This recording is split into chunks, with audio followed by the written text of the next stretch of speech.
भाग 1 मध्ये आपण जाणून घेतले की मावळे कोण होते।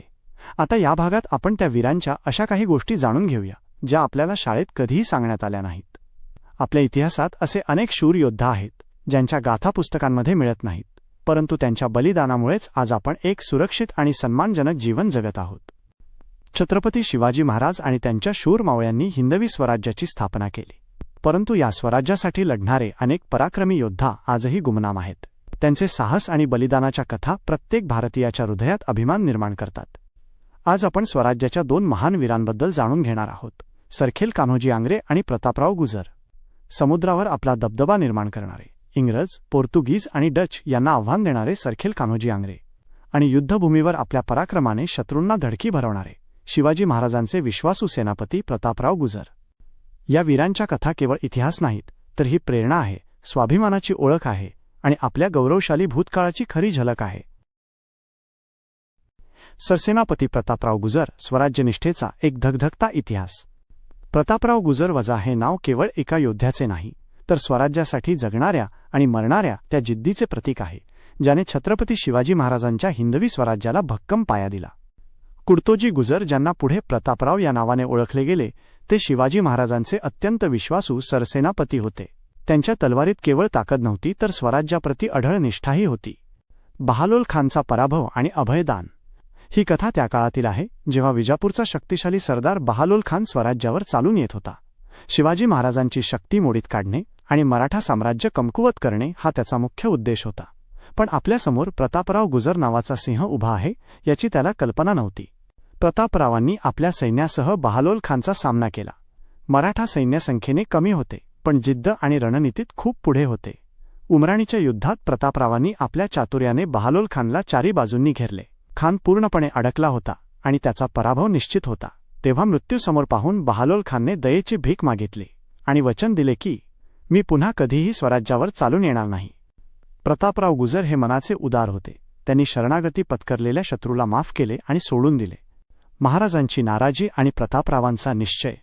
जेव्हा ही बातमी शिवाजी महाराजांपर्यंत पोहोचली, तेव्हा त्यांना हा निर्णय आवडला नाही। शत्रूवर दया दाखवणे स्वराज्यासाठी भविष्यात धोकादायक ठरू शकते हे महाराज जाणून होते।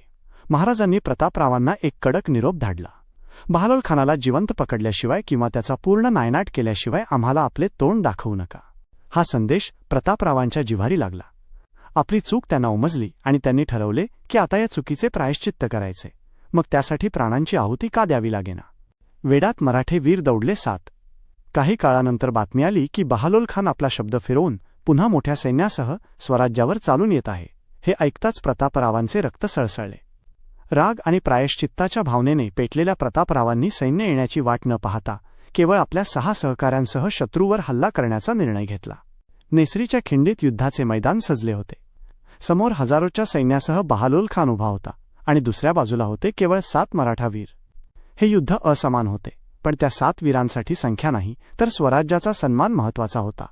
प्रतापराव ओरडले, आज आपण आपल्या स्वराज्यासाठी आणि महाराजांच्या शब्दासाठी लढणार। मागे हटणे आपल्या रक्तात नाही। आणि सुरू झाले ते ऐतिहासिक युद्ध। 7 मराठा वीर हजारो शत्रूंवर तुटून पडले। तलवारी विजेसारख्या चमकत होत्या। प्रतापरावांनी एकट्याने शत्रूची फळी फोडून थेट बहालोल खानच्या दिशेने कूच केली। त्यांचे ते रौद्र रूप पाहून शत्रूचे सैन्यही थरथर कापले। बलिदान आणि अमरगाथा। परंतु शत्रूची संख्या अफाट होती। एक एक करून ते 7ही वीर धारातीर्थी पडले। प्रतापराव गुजर यांनी आपल्या प्राणांचे बलिदान दिले, पण ते बलिदान व्यर्थ गेले नाही। त्यांनी सिद्ध केले की स्वराज्यासाठी मराठा योद्धा आपल्या प्राणांची पर्वा करत नाही। जेव्हा ही बातमी शिवाजी महाराजांना समजली, तेव्हा त्यांचे हृदय पिळवटून निघाले। आपल्या लाडक्या सरसेनापतीच्या निधनाने महाराज अत्यंत दुःखी झाले। त्यांनी प्रतापरावांच्या शौर्याला नमन केले। पुढे प्रतापरावांच्या मुलीचा ताराऊ विवाह महाराजांनी आपल्या मुलाशी राजाराम महाराज लावून देऊन या वीर घराण्याशी नाते अधिक घट्ट केले। प्रतापराव गुजर यांची ही कथा आपल्याला शिकवते की खरा योद्धा तोच असतो जो आपली चूक स्वीकारतो आणि ती सुधारण्यासाठी सर्वस्व अर्पण करतो। इतिहासाच्या पानात त्यांचे नाव सुवर्ण अक्षरांनी कोरले गेले आहे। सरखेल कान्होजी येथे स्वराज्याचा अजिंक्य सडा पडतो, तेथे प्रतापराव गुजरांसारखे वीर एकीकडे जमिनीवर मुघल आणि मराठ्यांमध्ये संघर्ष सुरू होता, तर दुसरीकडे समुद्रातही सत्तेसाठी लढाई सुरू होती। यात सागरी रणभूमीवर असा एक योद्धा उदयाला आला, ज्याने इंग्रज, पोर्तुगीज आणि डच सारख्या बलाढ्य सत्तांना गुडघे टेकण्यास भाग पाडले। सरखेल कान्होजी आंग्रे। बालपण आणि वारसा। कान्होजी आंग्रे यांचा जन्म साधारण 1669 मध्ये महाराष्ट्रातील कोकण भागात झाला. बालपणापासूनच त्यांचे जीवन समुद्राच्या सानिध्यात गेले. लाटांचा आवाज, जहाजांची हालचाल आणि समुद्रातील धोक्यांनी त्यांना लहानपणापासूनच कणखर आणि धाडसी बनवले. त्यांचे वडील तुकोजी आंग्रे हे छत्रपती शिवाजी महाराजांच्या आरमारात कार्यरत होते, त्यामुळे देशभक्ती आणि युद्धकौशल्य त्यांना वारसाहक्कानेच मिळाले होते. मराठा आरमाराची धुरा. शिवाजी महाराजांनी ज्या मराठा आरमाराचा पाया रचला होता त्याला अधिक मजबूत करण्याचे काम कान्होजी आंग्रे यांनी केले. महाराजांनंतर जेव्हा स्वराज्यावर अनेक संकटे आली तेव्हाही त्यांनी मराठा आरमार कधीही कमकुवत होऊ दिले नाही. त्यांच्या शौर्यामुळे आणि चतुर रणनीतीमुळे त्यांना सरखेल आरमार प्रमुख ही पदवी बहाल करण्यात आली. युद्धनीती आणि गनिमी कावा. कान्होजी आंग्रे यांची सर्वात मोठी शक्ती त्यांची रणनीती होती. ते केवळ मोठ्या जहाजांवर अवलंबून न राहता लहान आणि वेगवान नौकांचा वापर करत असत. यामुळे ते शत्रूवर अचानक हल्ला करायचे आणि क्षणार्धात नाहीसे व्हायचे. त्यांची ही गनिमी कावा शैली जमिनीप्रमाणेच समुद्रातही तितकीच प्रभावी ठरली. परकीय सत्तांना दिलेली धूळ. एकदा इंग्रजांनी त्यांना पकडण्यासाठी मोठी योजना आखली. अनेक जहाजे आणि सैनिकांसह त्यांनी हल्ला केला, पण कान्होजींनी आपल्या चातुर्याने त्यांनाच वेढले. परिणामी इंग्रजांची अनेक जहाजे त्यांच्या ताब्यात आली आणि शत्रूचे मोठे नुकसान झाले. या घटनेनंतर इंग्रज अधिकारीही त्यांचे नाव ऐकून थरथर कापू लागले. सागरी किल्ले वजा शक्तीचे केंद्र. कान्होजी आंग्रे यांनी कोकण किनारपट्टीवर विजयदुर्ग आणि सुवर्णदुर्गसारखे अनेक भक्कम किल्ले बांधले आणि त्यांची डागडुजी केली. हे किल्ले समुद्रातील त्यांच्या शक्तीचा मुख्य आधार बनले. येथून ते शत्रूच्या प्रत्येक हालचालीवर लक्ष ठेवत आणि योग्य वेळी प्रहार करत. एक कुशल नेतृत्व. ते केवळ एक योद्धाच नव्हते, तर एक कुशल नेता देखील होते. त्यांनी आपल्या सैनिकांमध्ये शिस्त, निष्ठा आणि देशप्रेमाची भावना रुजवली. त्यांच्या नेतृत्वाखाली मराठा आरमार इतके शक्तिशाली बनले की परकीय सत्ता त्यांच्या परवानगीशिवाय समुद्रात व्यापार करायला घाबरत असत. अजरामर वारसा.